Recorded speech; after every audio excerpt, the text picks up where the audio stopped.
السلام عليكم ومرحبا بكم في سلسلة تعلم بايثون. شنو الفرق بين ان وأور ونوت في بايثون؟ شرح عملي. لنبدأ. فالحلقة السابقة تعرفنا على القواميس dictionaries. اليوم سأشرح واحد المفهوم مهم بزاف في بايثون: العمليات المنطقية. ما هي العمليات المنطقية؟ في بايثون توجد 3 أنواع: OR NOT. نستعمل هذه الأدوات لكي نربط الشروط في if بطريقة منطقية.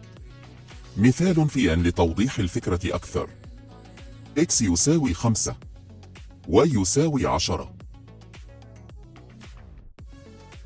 if x أكبر من 0 and y أكبر من 0.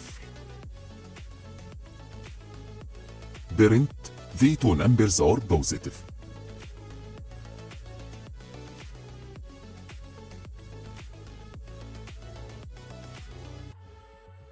أن تعني ضروري يكون الاثنين معا صحيحين لكي الشرط يتم.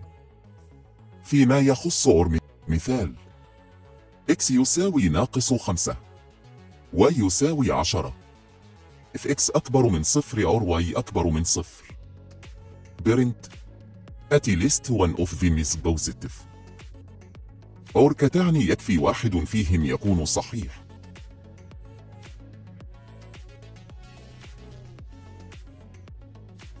مثال على نوت: locked underscore يساوي false. if not locked underscore.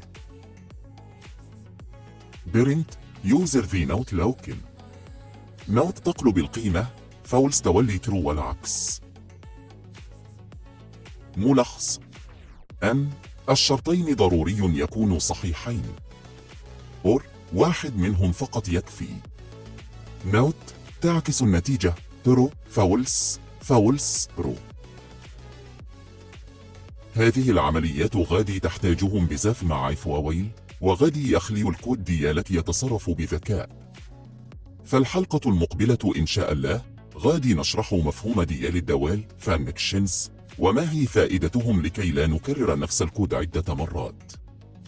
نهاية الحلقة: لايك بسيط إلا شرح أعجبك، تعليق اكتب فيه رأيك، اشتراك ليوصلكم كل جديد. في الحلقة المقبلة. سلام.